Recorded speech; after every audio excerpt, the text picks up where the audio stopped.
Hi, everybody. Welcome to the turnaround. I am here with another amazing woman, I guess, entrepreneur um, out of Brooklyn. I don't know, but yes. So I'm going to say out of Brooklyn, Irene Zimmerman. And so she's a creator of this new mobile fashion boutique that I came across on my way to run an errand, and I was just like, oh my God, it was just super dope.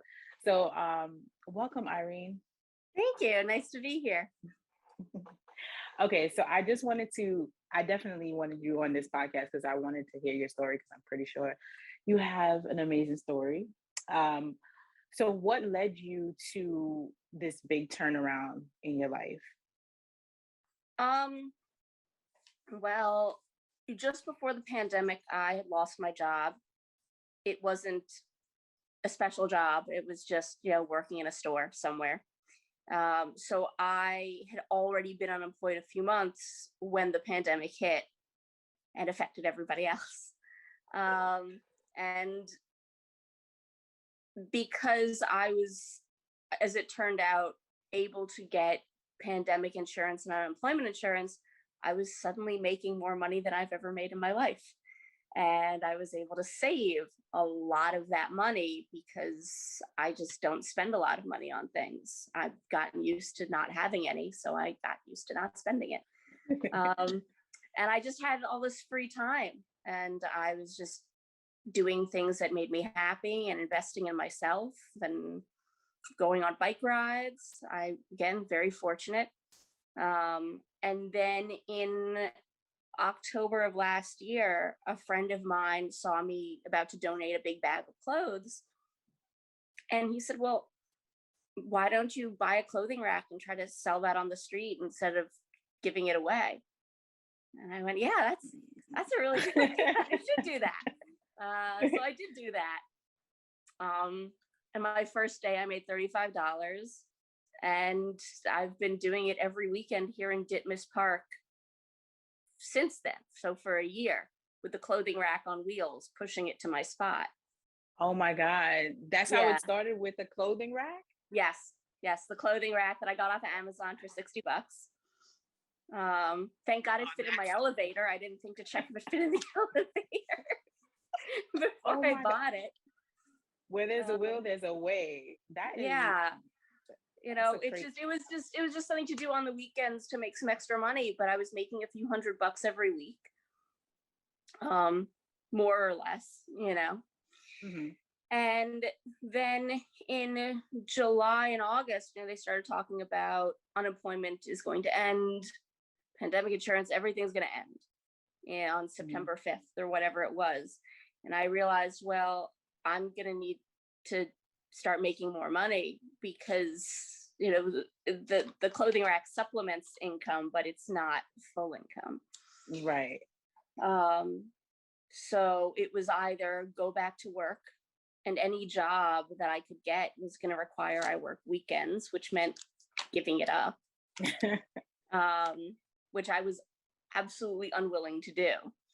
So the only other option really was to try and find a way to make it make sense. Yeah.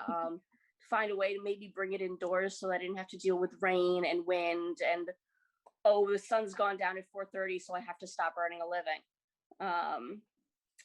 Or it's just all these things that the elements make it impossible. And I was trying to think, well, how do I have an indoor space when there's no way that I can pay $5,000 a month just for rent? Yes, for it's crazy. Like a rental space. It's like, all I want to do is just sell these clothes. Like, I just have a thing. I want someone to give me money in exchange for the thing. And I was at my usual spot on Cortelli Road, and I saw a box truck with a for sale sign on it. And I was like, well, this was the middle of August. This was 3 months ago. I said, well, what if I put it on a bus? So I called the number, and it was the guys who have their fruit stand right there in front of me while I'm selling clothes. And they're like, oh, it's you. And, oh, it's you. They said, well, I don't know if the box truck is the right thing for you, but we're also selling this, like this accessorized style bus. Do you want to I take a look at can't. that? Yeah, I was like, I yeah, let's take a look at the bus. So within 2.5 weeks, I was putting money in their hands, and I bought it. Um, the dashboard doesn't light up at night, which is super fun. It's the little things. Like it's good, but also you pay $5,000 for a bus and you get what you get. A chunk of the window came, like the side door window came off on the highway the other day. no, what? Yeah. No, really? Oh my God. It's fine. The Everything's fine. struggles. It's fine. We're good. Everybody's fine. But like I'm driving on the highway and I'm like, well, okay, bye, piece of plexiglass. It's been fun. But yeah, so I bought the bus let's see, it was August 28th. And I knew exactly what I was going to do with it. And I knew exactly how I wanted to design it and set it up. I bought all the materials, and then my friend Brad, who knows how to do everything, came down from Maine, and we did the build out in one day. We drove to the parking lot at Home Depot and just sat in the parking lot at Home Depot and did everything. So if we needed something, we just like pop in real quick and get it. That's awesome. It was the paperwork that was the struggle. It's all the legal, the LLC, certificate of authority, setting up credit card pay, like even just going to the DMV to register the vehicle and finding out that I have to pay like taxes. I have to pay sales tax to them. I'm like, but I didn't buy it from you. I bought it from Alfonso. They're like, no. Alfonso gave it to you now. Yeah, where's our money? I'm like, it's just so you have a budget in your head and you have to double it. Gotta double it. Wow. But yeah, so yeah, this is my second week with the bus, like having the business on the bus officially. So this is the second week. We're just in October. Yeah. So you literally started October 1st? Yes.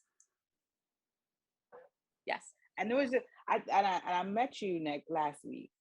Yeah. During your first week. I was like, wait, what? Like, it was just, so our organization, like we do like this pop-up treasure chest. Like it's a traveling chest we call.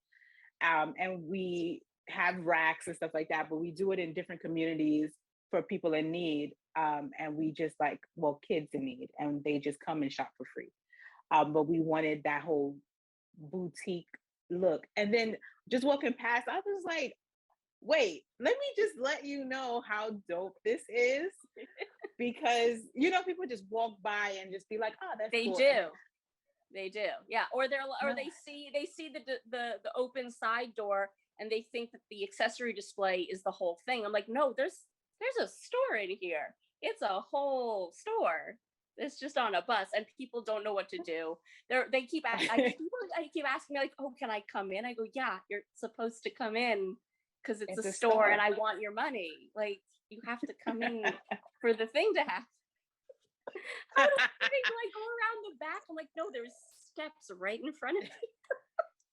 Like it's because Brooklyn we haven't seen nothing like that. Like if we have, it's probably like Williamsburg or like really like those places. But to bring it out here and be creative about it and just kind of like set up, because we, again, with picking up locations, people don't know where you're going to be unless, of course, following you on social media, of course. So please follow Irene's Closet BK. So like, how do you pick your locations?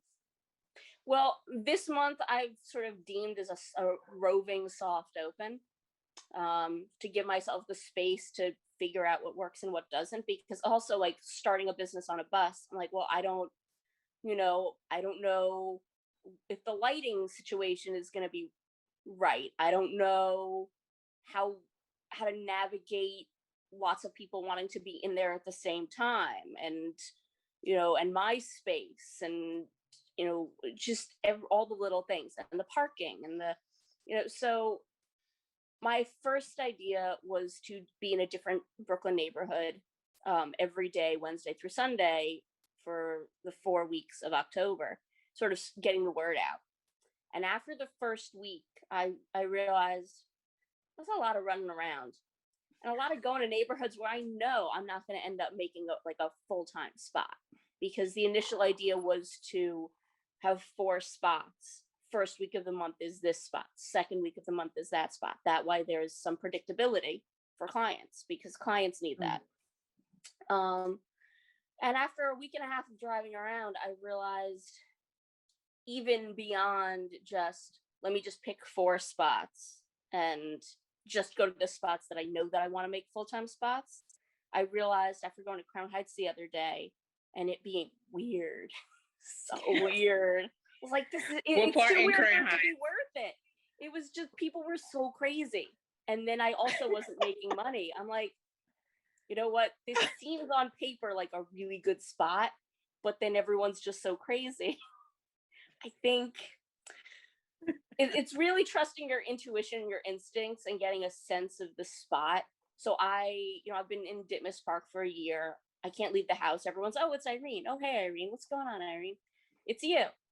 But I tried Clinton Hill on Thursday, and that was a great spot. Good vibe, great response. Is that where I see you? I think so, yeah. I was on Myrtle Avenue in Clinton. Yes. Yeah.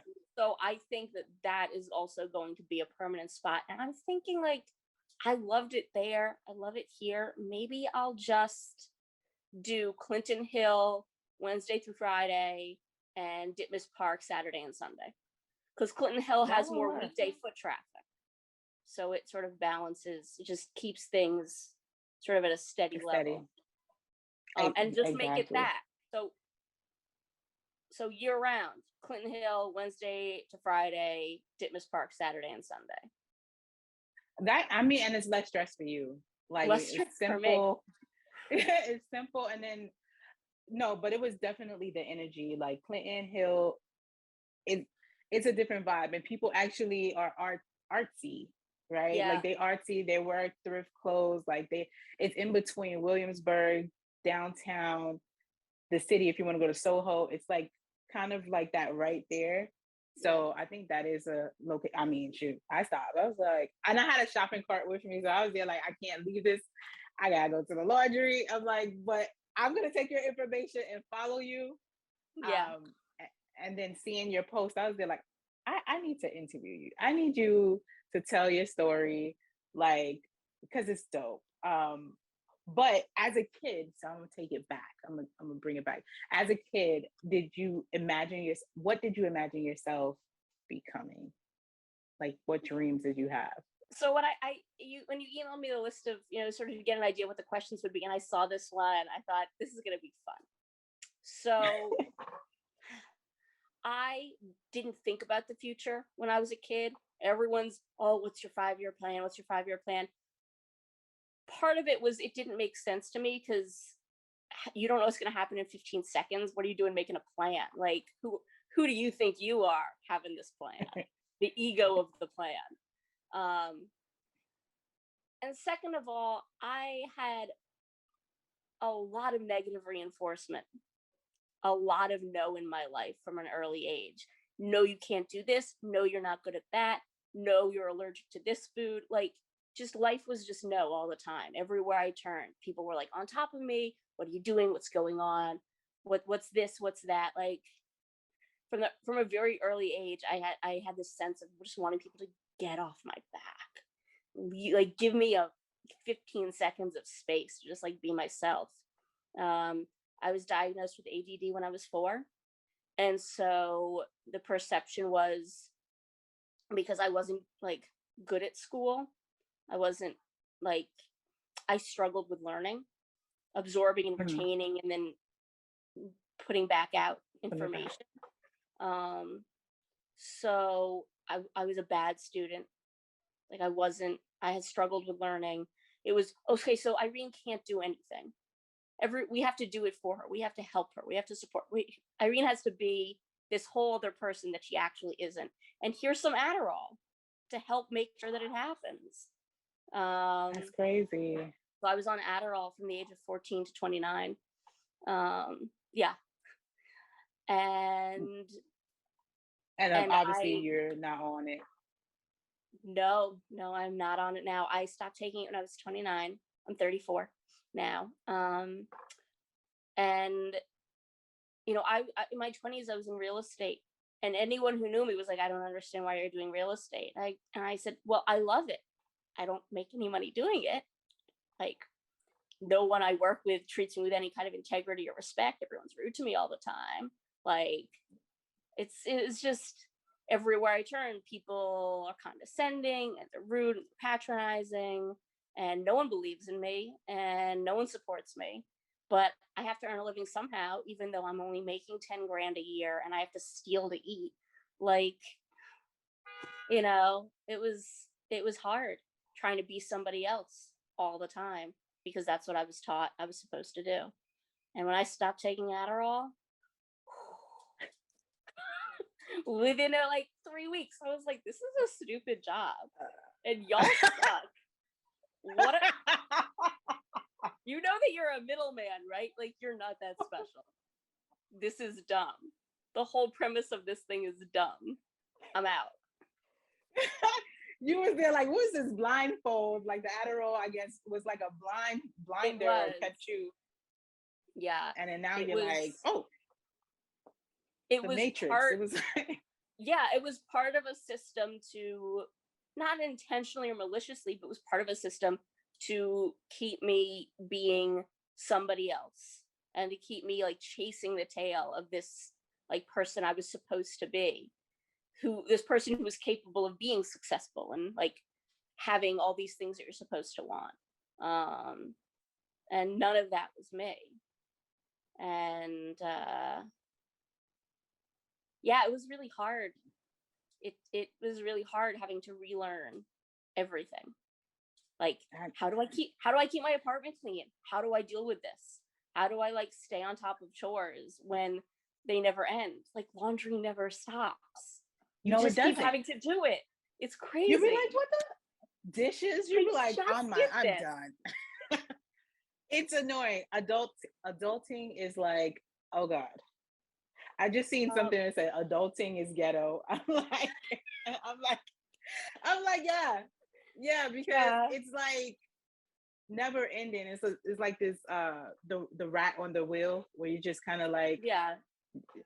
But then you find balance, and there is beauty in it by having the freedom.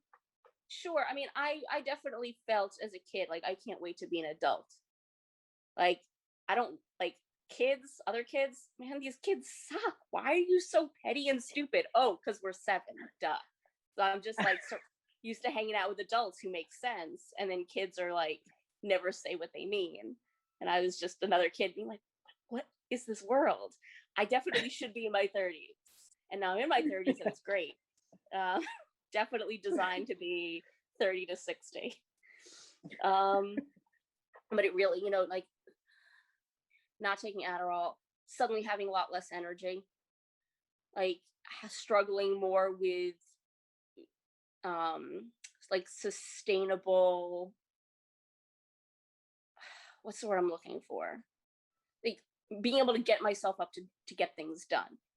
I like procrastinate a lot more than I used to. Yeah, motivation, like sustainable motivation. It's much harder without the Adderall, but also the Adderall was a vortex of stupidity. So you just it wasn't good for me. I was exhausted.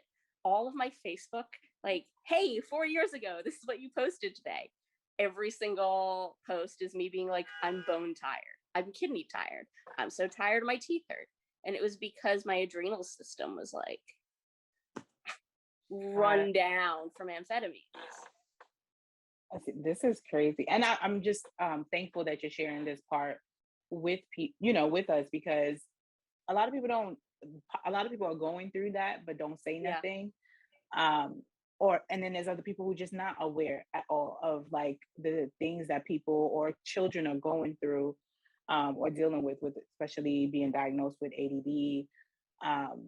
And Feeling it's like like, you have to can hide we? in plain sight at all times, like having to pretend all the time to be somebody else to skate by so that people aren't giving you a hard time, just to like Right. get a moment of peace. It really, it really affected my perspective of reality. It affected so much of my life. Even like the relationships I'd get into, I was like, I don't really like this person, but they like me. So let me just go with that instead of like being that person who goes, real estate is stupid. This is a dumb job. Like, I'm out. Like, y'all are dumb. Bye. So there's that person, and there's that, and then there's this other part of me that's like, no, well, this is what I should want. This is what I should be doing, and like these are, and that's all bullshit. Yeah. I had I guess, imaginary Adderall pill that I was taking. So I can relate, where I just was there like people pleasing, like, let me get along to get along. Like, Yeah, I'm just going to do this. This is what I should say. If you give me a compliment, I should give you a compliment. I'm like, I really don't want to give you a compliment.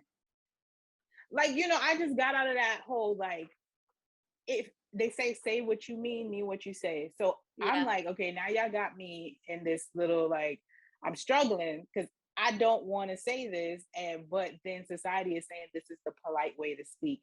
yeah. And I you was also know, taught like, don't, anger is not productive. Like, anger is not a productive emotion. So instead of being angry at a lot of injustice that I experienced growing up, I just became sad because I felt hopeless. So I became mm, sad, and I was very sad for a very long time. And it's why I ended up getting into like bad situations, toxic non relationships, because I just felt so hopeless about life that there was nothing for me in this world. I believed that. I mean, I believed that up until like the pandemic. I believed that. The pandemic that changed my pandemic life. it was a reset. Yeah, it The was an pandemic was opportunity, like, baby. I mean, a lot of people died, yeah, and that's not cool, but like, it was an opportunity. And I'm just grateful that I had it in me to see it as one and to make use of it as one. right. Um, I mean, yeah, I mean, losing a lot of people during that, it did kind of also just trigger something in people, like, you know what, life is short, life right? is Like, short. change, you got to change. Like, is this what I want to spend the rest of my life doing? Like, I need to wake up, like, because I feel like even 2021 now, a lot of people have just stepped into their power. Like, last year was just kind of like, let me think about this. Let me this what I want, the thinking moment, revelation. And then this is action. It's like, oh, I'm taking off. This is what I want to do. I'm convinced. And I'm seeing that with a lot of people, are just like, who weren't doing much before, they're just stepping and just in the spotlight now. Like, Yeah. it's a flip. Like, this, I guess, this flip, this, you The know what flip I'm the script. saying? I know what you said. Yes. No, it's like, what's the worst that can happen? I remember the anxiety I felt when I bought the clothing rack, and the first time I went out, I stood in my apartment. I just said to myself, I was like taking deep breaths. Like, it's like, you're being silly. The worst thing that happened is that you don't sell anything today. Like, that's the worst case scenario, is you don't make any money. It's not the So end of the world. it's not the end of the world. Like, I managed to save up a bunch of money, and I've never had money before. And I was like a dragon. I was like hoarding it in my little corner. I was like, Well, how yes. did you? Okay, you don't suffer from anxiety at all, do you? I don't Like the know. I might. anxiousness? I think I might be a little anxious. I think about it. I'm like, you know what? I think this might be anxiety. Getting stressed. It's like, Getting stressed, but I know how to handle my stress. So I do experience a lot of anxiety, but I have the tools to navigate it. so what kind of tools do you use to keep yourself grounded, especially with this new change of your life, and just kind of like, and I feel like it's going places, right? So I'm like, how are you dealing and managing that? I know this was Um, not one of the questions, but it seems right. I think perspective. I think knowing that nothing is permanent. Like last Friday, I so So last Friday, I met you on Thursday, and then the Mhm. next day, a friend of mine had said, what if you took it out to the Fire Island Ferry? Like, it's Mm. a bottleneck. Everyone has to go through the ferry to get to Fire Island. People like to look fresh. Maybe you should try that. I was like, yes, that's a good idea. I'm on a bus. Like, let's do it. So I get in the bus early, early, early. And my phone says, okay, you're going to go this way. You're going to take the Southern State. Bad idea. So first of all, I'm on the belt.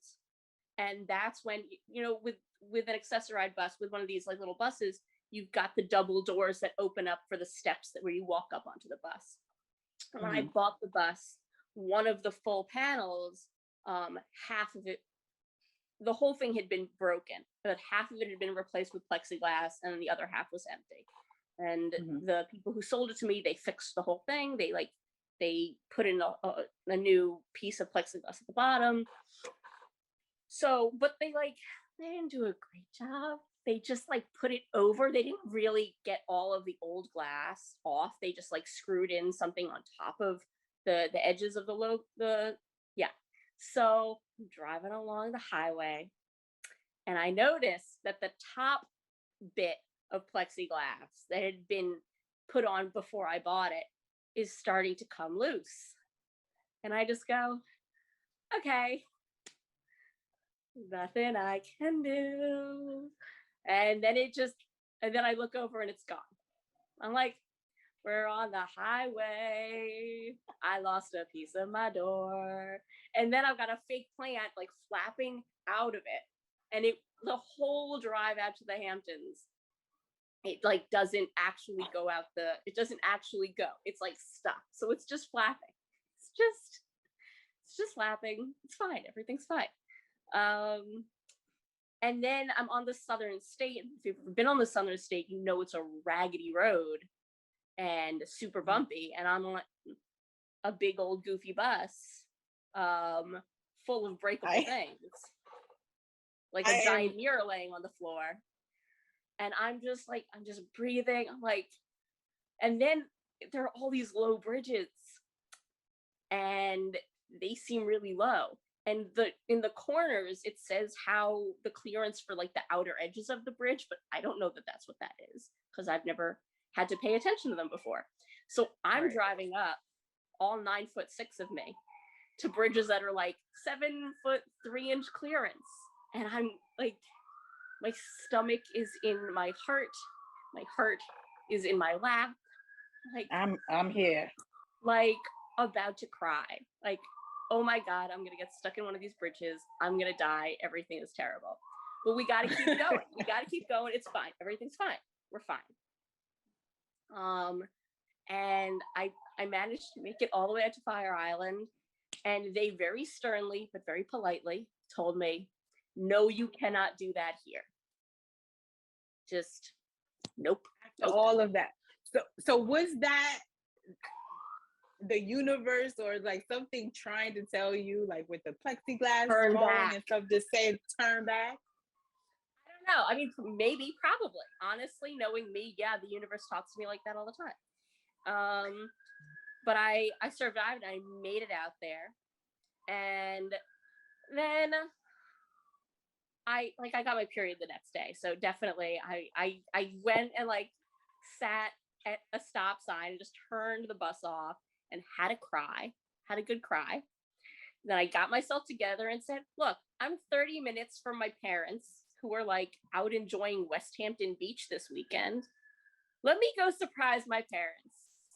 I'll go, and then I'll be in the Hamptons, and I'll like walk on a beach, and I'll eat a shrimp. And yeah, I'll just do that because I'm not going to drive all the way back right now. Like, I don't have the spoons for it. So I go out Okay. there, I spend the night with my parents. They're of course thrilled because they're old Jews. And you know parents. You know Yeah. parents. Yeah. And then I drive back the next day, and I just like, you just take your time when you have your time. You just the that Monday, the Monday that the what's it called? The Mercury retrograde took out social media. Remember that day? Yes. Yes. That was the day that my mirror broke.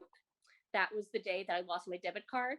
That was the day that I sort of got like bumped. My physical body got bumped by a car trying to get out of the way of a fire truck. What? Yeah, it was a day. There was a lot that happened that day.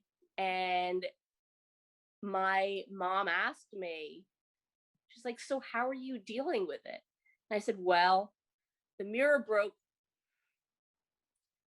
It's broke. It's a broken mirror. Let me call up Amazon. I just got the mirror. Maybe I can tell them that like it arrived that way and they'll send me a new one. So I don't have to pay $300 more, which is what happened. So I've got the new mirror. They sent me another one. In the meantime, I needed another mirror. I went on the IKEA website, got myself a stand-in mirror. Okay, that's taken care of. My debit card is gone. My phone is dead. Let me wait till I get home. It's a debit card, so like no one can use it.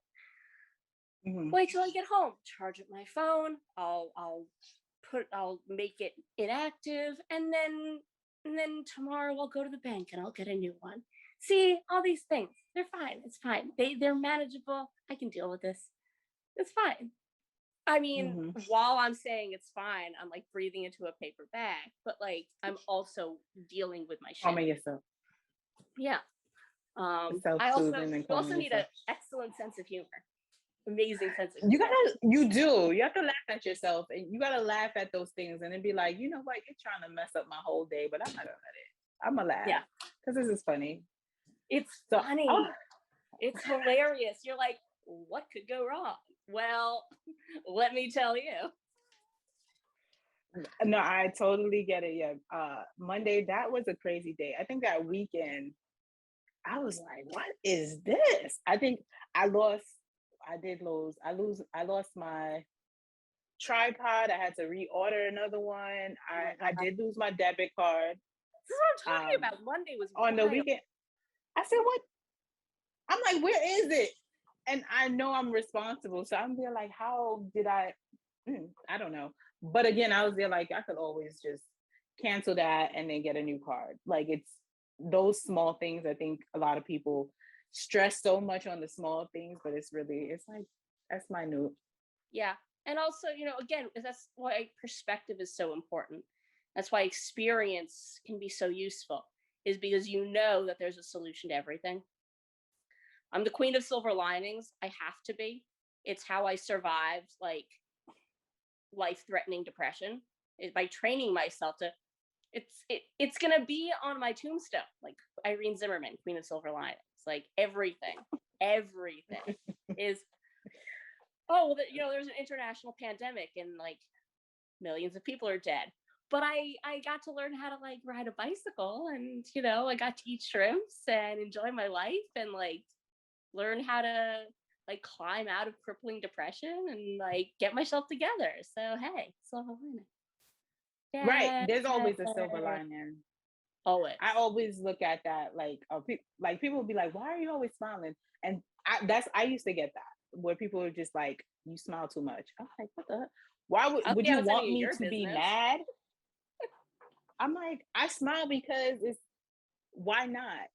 Like it's so many things that last year I broke my ankle and I got to sit down. I felt like that was the universe telling me sit down because you're moving around too much. And I got to think about what I wanted to do.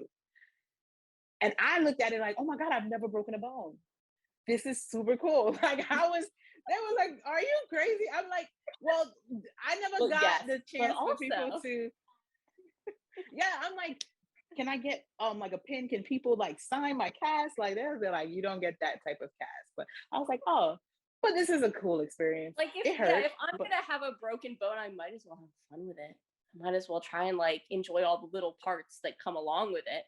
Like, friend, sister, would you be my servant for the week? Would you go yonder and pick up that thing over there? That did happen, but it was hard for me to do that. Like let people do stuff for me. Like I was like, I can do it. I'm not broken. Like I was I was like, it's just my foot. My hands still work. Like, I was just like, you know what, just do it. Cause my foot is really hurting. Yeah. So it allowed But me that's to also, be there's a vulnerable. lesson there too, right? Is like you broke your foot. You needed to be able to allow yourself to like ask for help. There was a lesson there for you in that moment as well. So like, correct. Exactly. Yeah. Exactly. Like I was just like, I learned something about myself. I can ask for help. You know, like I don't always have it together. It's okay to be not okay. I'm gonna work through it. And that's how I was able to do it this year. I'm like, I get to jump rope. I'm like, yay! Like, you know. So it made me appreciate life more. Like, you know, just last year and now this year is a difference. And I just love getting to know people and just like stopping and just saying, good job. Like, you know, like I just like doing that. And I used to get like told not to do that, like stop being so friendly. I'm like, what? This is me. Like you're telling I me not get to be that me. too. I get that, like, oh, you're too nice to people. I'm like, I still have boundaries, but I'm not a dick. Your problem is that you're not you, but you know what I'm talking, like, to that person. Like, your problem is that you've got some stuff and you're not willing to heal from it, and you're taking it out on other people by being rude, and that's your problem. But it's not my problem. I'm not going to make it my problem. I'm going to go over here and be friendly to the stranger over here. So you do Right. you. Cause Yeah. and see where it takes you, right? Like, because it's all about karma. And I love the fact that you mentioned perspective. I was literally saying a quote yesterday or this morning. If you look at, I forgot who says it, but if you look at if you change the way you look at things, the things you look at change. And it's like the whole way people envision who they are, who society thinks that they should be. And when you look in the mirror, it's like, what do you see? You know, and I said, I'm like, oh, you know what? I actually like everything that's going on around here. And then everybody else started seeing differently as well, because I changed the way I seen things. Like, you know, so I really appreciate this talk. I'm gonna make sure that I touched on everything. Um, so I know it's been a struggle. You just mentioned Fire Island. So I think, and it's only 2 weeks. So I feel like I'm gonna be, if I ask this question, it's gonna be like, it's gonna be out there with any ideas for traveling out of the city or state. Have anybody even come to you about that? Um, everyone has come to me about that, not in terms of them having an opportunity for me, but thinking I should. Um, especially when you're a woman and you start a business, I've noticed that every single man that I know has transformed into an absolute dickhead. Here, let We're me gonna we're gonna explain to block you we're how gonna to block run a that business. out. We're gonna block this. We're gonna block that part.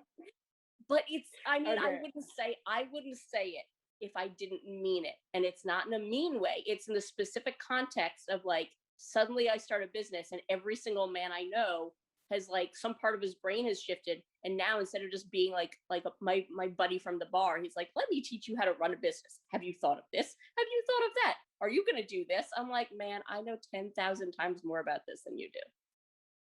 Like, you work I for just somebody. Who are you? Who are you? And what have you done with my buddy? And then of course there's the men who like step to me when I'm out with the bus. I had a guy. This has been the best one. The best ones were definitely in Crown Heights, which is why I'm not okay. going back. Um, there was there was a guy, like an older plump gentleman, who walked by and started talking to me, and then he started trying to flirt with me. And when I wasn't having it, he was like, oh, you know women don't have a sense of humor. And I just looked at him and I said, I think the problem was you. It's not us, it's definitely you. And he was like, oh well. I went, I don't care. I just don't care. And then this other dude climbed on the bus and was like, oh my God, this is so amazing. That's how it always starts. Complimenting me on the amazing idea I've had. I'm like, yes, I know. It is a great idea, isn't it? Like, well, are you gonna do this? Have you thought of that? I know actually I'm in business and I know things. I'm like, I don't care. I know more about this than you do.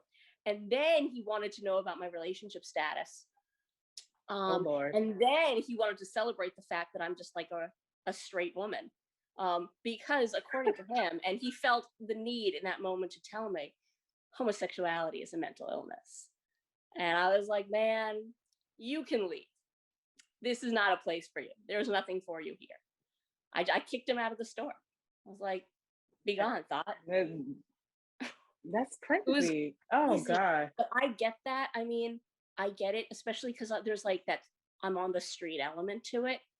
I get a lot of it. And most of the men who are like 50 and over, not the Mhm. younger guys, but most of the middle-aged guys climb on the bus or even like start talking to me from outside the bus. That's what they're really trying to do. They're trying to validate themselves. Right. And it's so ridiculous. Be like, Don't we're you not have here for anything else this. to do? But like, you want to buy a shirt? I do have men and women pieces Yeah. in here. So Half men, half women, or masc and femme, depending on what your thing is. how you You know? And it's like, yeah. okay, Either so give me your money or Crown don't. Heights is a no. Get out. So that's go Crown Heights is a no. And it's unfortunate because in my mind I was like, this is the spot. Like Franklin and Eastern Parkway is gonna be and you're right, you know it. You think, oh yeah, no, it's definitely gonna be a spot. But the people were so crazy. And there was no, because when you're dealing with the street, you go, well, there's always gonna be that element of crazy. There's always gonna be like weirdos wandering around, people who are oversharers, like there's always gonna be that element of nutty bananas. But you make up for it with real clients and like a real base and real interest. And unfortunately, the time that I spent on Franklin Avenue, I discovered that, at least for me, with the kind of business that I'm running, there was only the nutty bananas, and there was not the balance of the like actual customer base. Well, it's a good thing that you found out That's sooner than later. what this is for, right? The soft open. That's what it's for. You got to find out. Okay, so sorry to all people. All right, I love you. I'm not making fun of you. No, I grew up in Crown Heights, so I get it. I grew up in Crown Heights. I'm there like, oh no, but I know it's crazy. Like, I know. Say no more. I was there like, I can see that.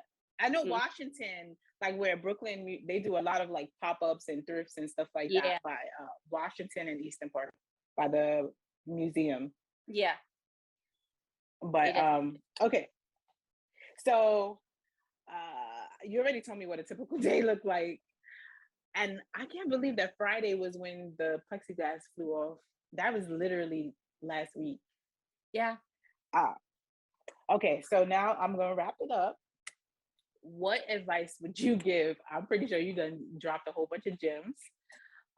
What advice would you give a person or a child who's looking to do a similar plunge, who's looking to take this leap?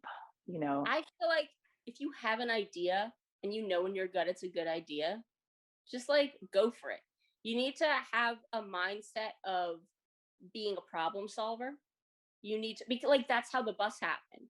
I was a clothing rack on wheels and I had a problem. How do I make this sustainable?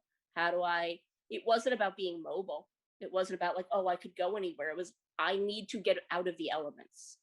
How do I just open your mind to whatever solution works for whatever problems or obstacles you may come up against in the development of this idea that you feel in your gut is like a killer idea, and just go for it. Like the worst that happens is that it doesn't work out. The worst that happens is you lose some money, which will be harder on some than on others.